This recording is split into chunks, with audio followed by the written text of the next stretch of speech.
Alors salut à tous et à toutes, bienvenue dans cette nouvelle vidéo. Dans la vidéo précédente, nous avons donné les équations de fonctionnement de notre système de fabrication de lubrifiants. Donc aujourd'hui, nous allons continuer dans notre série de vidéos.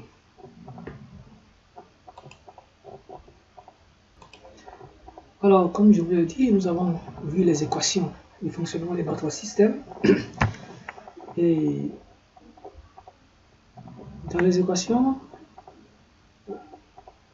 nous avons donné l'équation de fonctionnement de remplissage du banc doseur, l'équation qui nous permettrait de lancer le malaxage et l'équation aussi qui nous permettrait de remplir le réservoir. Donc ensuite, j'ai constaté il y a des paramètres que j'ai oublié d'ajouter au niveau des entrées que nous avons eues. J'ai oublié d'ajouter les contacts de protection pour le malaxeur et pour la pompe dans les différentes équations. Et aussi, lorsque nous sommes en mode remplissage du banc doseur, l'électrovanne numéro 1 ne doit pas être ouvert. L'électrovanne doit être fermé. Donc, pour cela, il faut faire un verrouillage électrique entre l'électrovanne et la pompe. Donc, pour ça, tous ces éléments, je les ai remis dans la vidéo précédente. Et dans cette vidéo-là, je vais les corriger pour que quand on va arriver dans la programmation, pour qu'il n'y ait pas de problème dans ce que nous allons, au niveau des équations que nous allons programmer. Donc, c'est parti pour la suite. Voilà, donc ici, au niveau de l'électrovanne numéro 1, ce que j'ai mis ici, le contact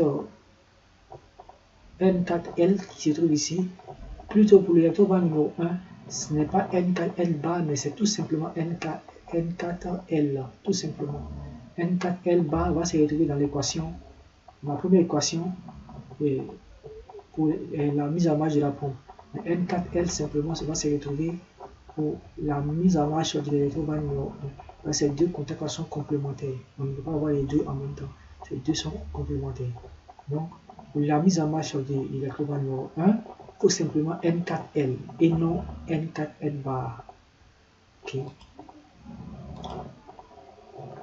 Voilà, donc pour le malaxeur, ici, nous devons simplement ajouter le contact de protection thermique THM ici. Voilà, donc je pense que c'est tout. Et nous allons directement passer à notre point du jour. Notre point du jour consiste simplement à programmer les équations que nous avons trouvées en langage FBD. Ok. Donc, ici, avant de commencer à la programmation, nous allons faire ce qu'on appelle l'adressage. L'adressage consiste à faire quoi? L'adressage consiste tout simplement à utiliser les adresses automates, les adresses des entrées de l'automate, à les attribuer aux différentes entrées que nous avons trouvées dans notre système. Et idem aussi pour les sorties. On va prendre les sorties de l'automate pour les attribuer aux sorties de notre système. Donc ici, pour le capteur NBH, j'ai mis I1. I1 correspond à la première entrée de notre module Zelio I1.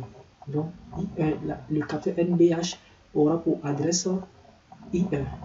Donc pour les autres entrées, nous aurons également les I aussi également pour ces entrées-là. Ok, donc lorsqu'on passe maintenant pour les sorties, on a PMP qui représente la pompe. Nous avons donné Q1 comme adresse. Donc pour les autres, nous avons également des nous aurons Q2, Q3, Q4 pour ces sorties. Donc comme nous nous basons sur ça, nous aurons maintenant de nouvelles équations. Voilà nos équations qui sont là, nos équations précédentes, corrigées bien sûr. Voilà, nous avons PMP qui est égal à NBH et N4L bar et MA et EV1 bar et THP bar. Ça, c'est l'équation corrigée. Max va être égal à EV1 où max et T bar et THM bar. Ça aussi également, c'est l'équation corrigée. EV1 égale à NH pour EV1 et N4L. Vous voyez bien que j'ai mis ici N4L et non N4L bar. N4L et PMP bar. Comme je vous l'ai dit tantôt, que lorsque nous sommes en train de remplir l'électro, nous sommes en train de remplir le bac doseur, l'électrovanne ne doit pas être ouverte. Donc, c'est pourquoi on voit ici un contact de PMP ici et un contact de EV1 qui se trouve ici. On réalise ainsi le verrouillage électrique. Donc EV2, il n'y a pas de problème sur cette équation. On a NB ou EV2 et NH bar. Donc voilà un peu les équations que nous pouvons trouver. Et maintenant, si on se base maintenant sur les entrées et les sorties au niveau de l'adressage, on aura tout simplement pour PMP, on aura Q1, puisque PMP correspond à Q1, on aura Q1 doit être égal à I1 qui correspond à NBH et I2 bar, I2 qui correspond à N4L et I5 qui correspond à MA et Q3 ici qui correspond bientôt nous allons le voir, qui correspond à EV1 et I6 qui correspond à THP. Donc, idem pour les autres également. Et voilà ça. Donc, ici, EV1 ici qui va être égal à Q3, Q3 qui est égal à I3 ou Q3 et I2 et Q1 bar. Q1 ici qui correspond à la pompe. I2 qui correspond à N4L. Donc, c'est idem aussi pour les autres. Donc, après cet adressage, nous allons directement passer à la programmation sur le logiciel ZelioSoft. Donc, je vous invite à démarrer votre logiciel ZelioSoft quand on se retrouve sur la page de programmation. Alors, ok, arrivé ici sur la page de programmation, la page d'accueil de Zelio, nous allons choisir un automate qui nous permettra de programmer notre système. Quand vous regardez bien, comme je vous l'ai dit dans les vidéos précédentes, je vous ai dit que dans notre système, le système que nous avons étudié, nous avons eu 4 sorties et 7 entrées. Nous devons choisir un automate qui doit avoir au minimum 4 sorties et 7 entrées. Tout ou rien. Nos entrées ici sont des entrées TOR. Donc, notre automate doit pouvoir avoir ces caractéristiques. Donc, ici, quand je prends le premier automate qui est là, je vois que ce premier automate déjà peut nous arranger. Comme je regarde, on a ici lui c'est 6 entrées tout ou rien et 4 sorties relais. Ça ne nous arrange pas. Je viens ici 4 torts et ça ne nous arrange pas. Il vient ici, lui en bas 24 fois AC. Il a 8 entrées tout ou rien. 8 entrées tout ou rien et 4 sorties relais et qui peut être programmé en ladder et en FBD. Donc, cet automate-là peut nous arranger. Le premier automate ici peut nous arranger avec ces caractéristiques, puisque nous avons 7 entrées et celui il a 8 entrées. Donc, ça peut nous arranger. Nous pouvons le choisir. On va faire suivant. Donc, après le suivant, on aura des modules à ajouter puisque l'automate nous suffit largement. On continue. Et notre premier point consiste à programmer en langage FBD. Donc nous choisissons FBD et on fait suivant. Ok. Donc nous sommes sur notre page de programmation.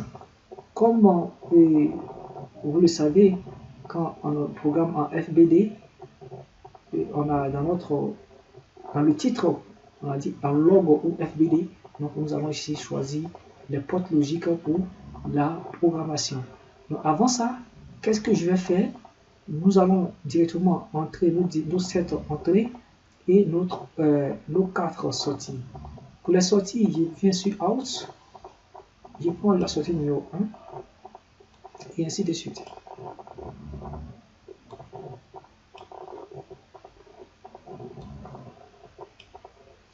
Je vais faire maintenant une représentation au niveau des sorties. La représentation consiste à faire quoi? Consiste simplement à attribuer une image aux différentes sorties, bon, à chaque sortie. Donc je clique 2 fois dessus. D'abord, je donne le nom de la sortie Q1 ici qui correspond à PMP. Et je vais faire une représentation. PMP, c'est une pompe. Donc je vais choisir un moteur pour le représenter. Moteur. J'ai fait OK. La sortie numéro 2, je vais le choisir comme le malaxeur. Donc max. Max, c'est des hélices au bout. Donc on va utiliser le symbole du malaxeur pour le symbole du ventilateur pour le représenter. Donc ici, il fait OK. J'ai ça. Et pour Q3, ici c'est l'électrovanne numéro 1, EV1.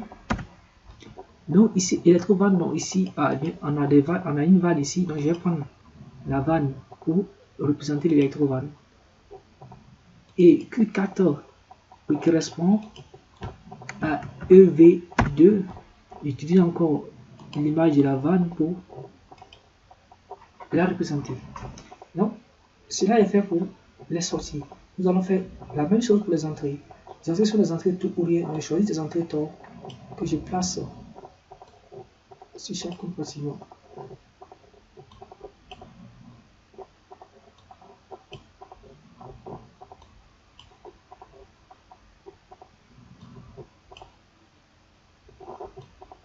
Ok, nous avons les 7 entrées que nous avons déjà pris.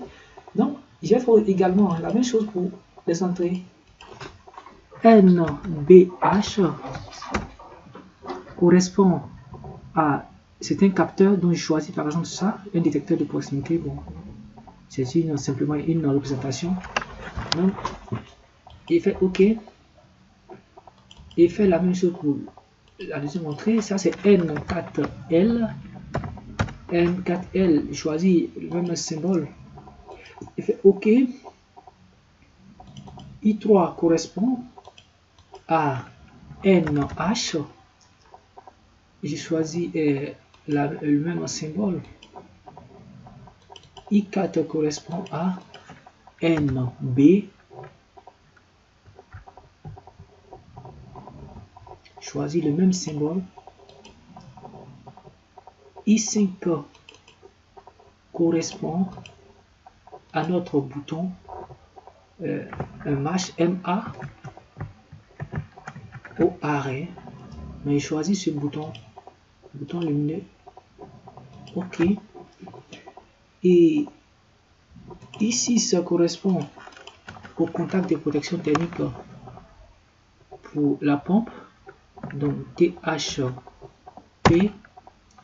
Et je choisis simplement un contact comme ça. Et pour I7, c'est le contact de protection thermique pour le malaxeur THM.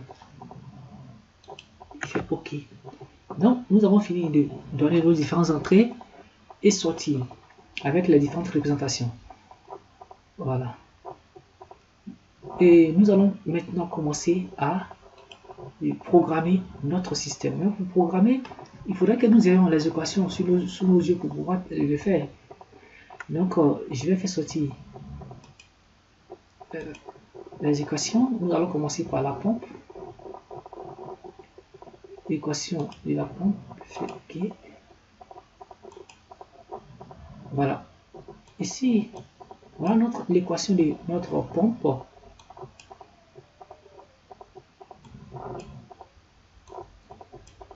Voilà. Qui fait ici I1 et I2 bar et I5 et Q3 bar et I6 bar. Donc pour faire cela, j'ai besoin d'abord d'une porte E. Une porte E pour réaliser toutes ces opérations. Si la porte E a suffisamment d'entrée, bien sûr. Donc, j'ai choisi une porte E. Ici que je mets là. Donc, je constate que le I2 est complémenté, le I6 est complémenté, le Q3 est complémenté. Donc pour cela, il y a besoin des portes NOT. Pour le I2 qui est complémenté, je mets là. Pour le I6 qui est complémenté, je mets là. Et ensuite, j'ai quoi? Le Q3 qui est complémenté, je prends la porte note, je positionne ici. Puisque pour avoir le Q3 complémenté, il faut que je vienne le prendre ici pour l'envoyer là. Ok. Donc, tout ça va entrer dans une porte E. Donc ça, je les relie.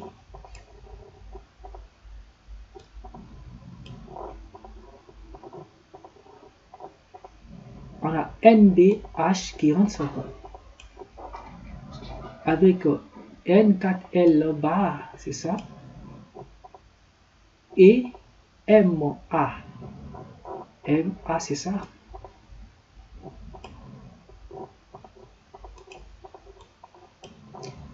Ensuite, après ça, EMA, et on a maintenant EV1 bar.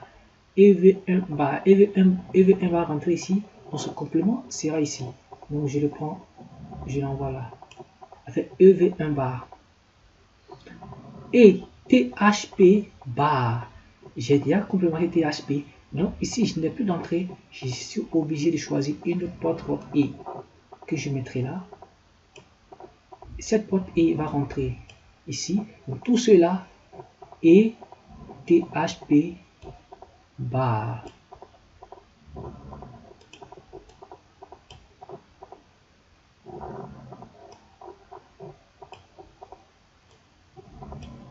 Ok, donc cela est fait.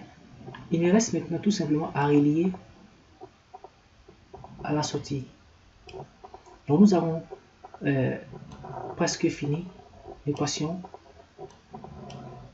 de la pompe. Mais quels sont les éléments qui ne sont pas encore reliés? Donc ici, pour terminer ça, il faut que je passe à la réalisation de l'équation de EV1. Donc, je vais entrer l'équation de EV1.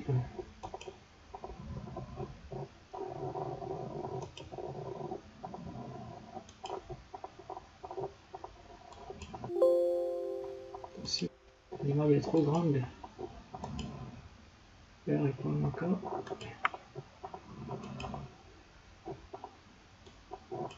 Voilà.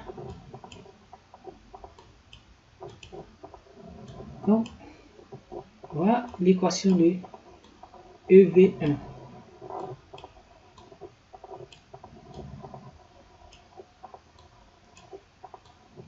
Voilà. Voilà l'équation de EV1. Donc, pour EV1 égale à NH ou EV1. Donc, j'ai besoin d'une porte OU déjà. Une porte OU. Et ensuite, une porte E. Je place la porte E ici. La porte E, la sortie de la porte E va directement sur le EV1 qui est le Q3. Et c'est le Q3 qui est ici qui va entrer dans cette porte.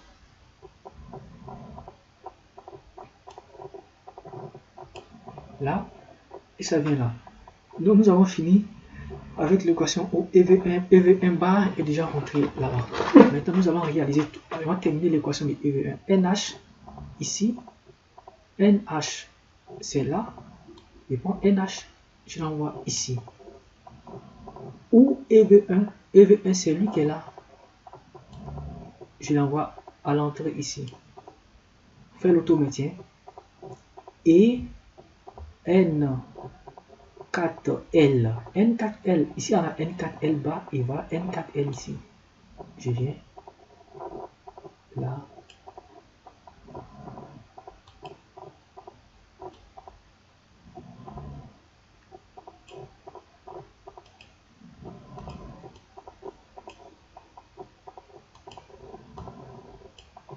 Voilà. Donc ici, on a N4L qui entre ici. Ensuite, qu'est-ce que nous aurons? Après le N4L, nous avons PMP bar, c'est-à-dire celui-là bar. Donc pour ça, je prends une porte. Notes. Je viens là, je complémente le PMP.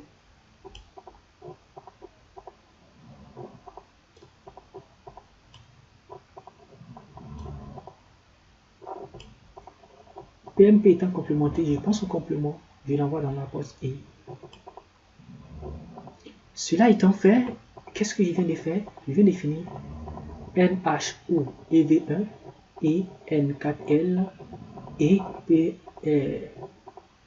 PMP bar. Donc, j'ai fini avec ces deux équations. PMP bar, j'ai fini avec ces deux équations. Donc, on peut dire au revoir à ces deux équations. Ne vous inquiétez pas, ces équations, je mettrai toujours le lien dans la description qui va vous conduire à mon site internet où vous allez trouver tous ces équations, vous allez trouver les équations là-bas. Vous allez trouver les équations là-bas. Okay. Donc, nous allons passer maintenant à la réalisation de l'équation du malaxeur. Donc pour ça, je vais insérer l'équation du malaxeur.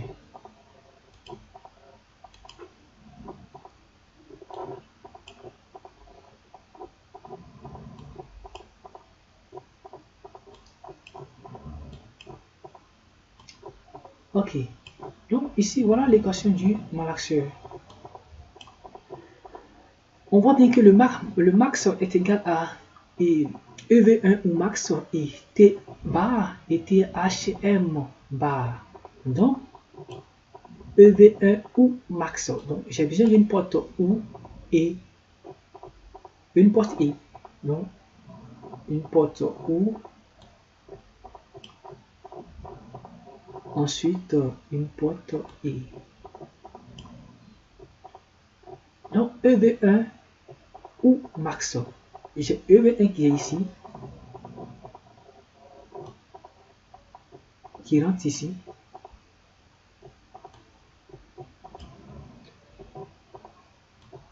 Et celui-là vient ici. L'opération X se trouve là. Celui-là vient sur le malaxeur.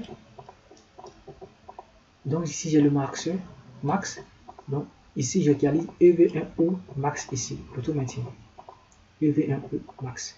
Mais il reste maintenant à faire l'opération E qui se trouve ici entre EV1 ou max et T bar et THM. T c'est la temporisation. Donc je vais insérer en FBD le premier bloc tempo ici. Donc j'insère la temporisation. La temporisation ici, je prends la sortie.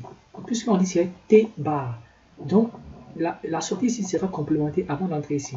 Donc je prends une porte notes que je place ici. Et je complémente la sortie avant d'entrer dans la porte E avec ça. EV1 et ou max. Donc j'ai E T bar. Maintenant, ce qui me reste, c'est ETHM bar. THM bar. Donc, j'ai THM ici que je dois complémenter avec une porte note.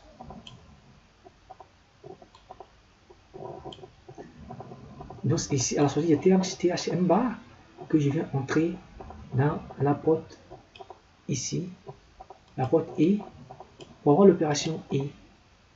Donc, je viens définir l'équation du malaxeur qui est T bar et THM bar. Je définis ça. Donc, qu'est-ce qu'il nous reste à faire maintenant? C'est de programmer l'équation de EV2. Donc, on va envoyer l'équation de EV2.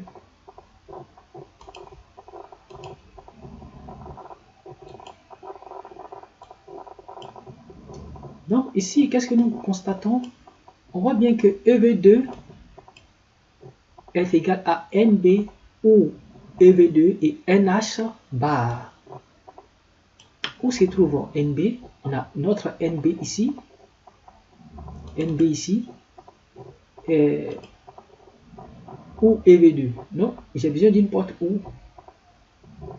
Une porte ou que je place ici. Ensuite, une porte logique E que je place là. Non, NB ou EV2. Donc, je prends NB qui rentre ici. EV2, c'est celui-là. Donc, je l'ai ici. Je fais l'opération OU. Donc, ça me fait EV2. Ici, NB ou EV2. Et NH bar. Le OU ici. Et NH bar. NH, c'est ici. NH bar, il faut complémenter le NH pour entrer ici. Donc, je prends une porte logique NOT que je positionne ici. Je complémente le NH.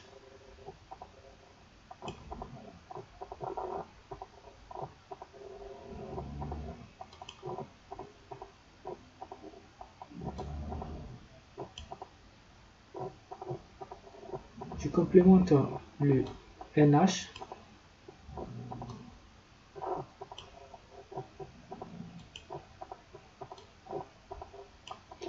Et après avoir complémenté le NH, je vais rentrer ici dans la porte et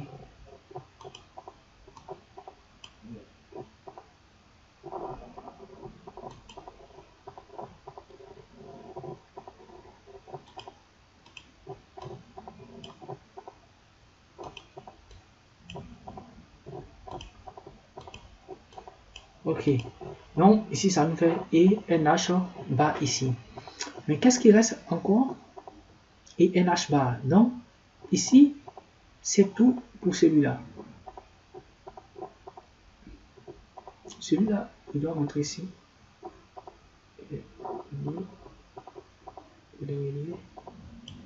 Ok. Donc c'est tout pour EV2. Nous allons aller maintenant pour la temporisation T.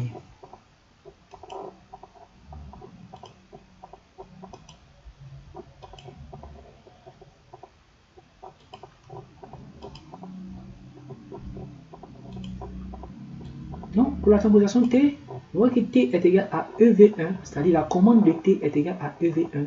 EV1 qui est Q3. Donc, je cherche EV1, puisqu'on a mis T ici, on n'a pas encore commandé T. Donc, EV1 qui est Q3, Q3 ici, Q3 vient là.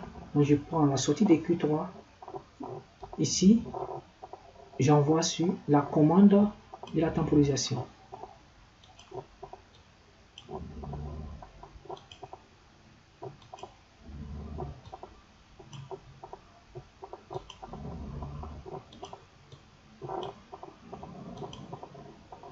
Ok, donc cela est fait.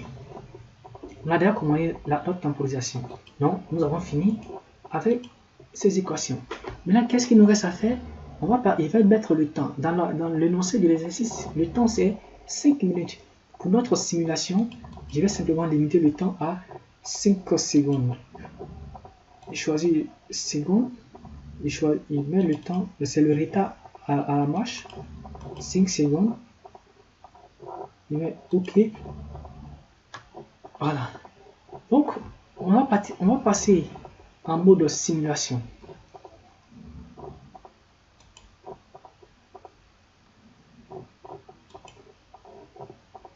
Ok. Nous sommes en mode simulation. Donc, pour la simulation, qu'est-ce que nous devons savoir? Nous devons savoir que pour que le système marche, il faudrait qu'il y ait de l'huile dans le bac d'huile soluble. Donc, NBH doit être égal à 1. Et il faudrait qu'il n'y ait pas d'huile dans le bac doseur pour que la pompe puisse démarrer. Donc, au début, on a N4L bar qui est ici. Donc, lorsque j'appuie sur le bouton marche, le moteur doit démarrer normalement. la pompe doit démarrer normalement. J'appuie. On voit bien que la pompe a démarré. La pompe a démarré. Donc, lorsque on va atteindre lorsque le bac doseur sera plein, en ce moment le N4L va indiquer que le bac doseur est plein. Donc, N4L va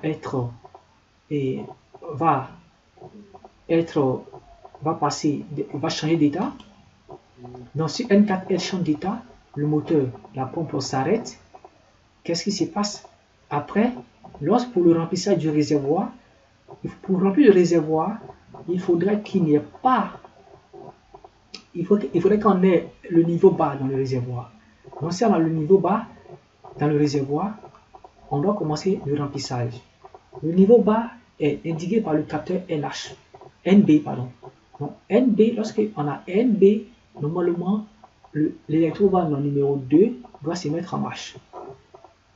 NB, on voit bien que l'électrovanne numéro 2, ici, est en marche. L'électrovanne numéro 2 est en marche. Donc, le réservoir est en train de se remplir.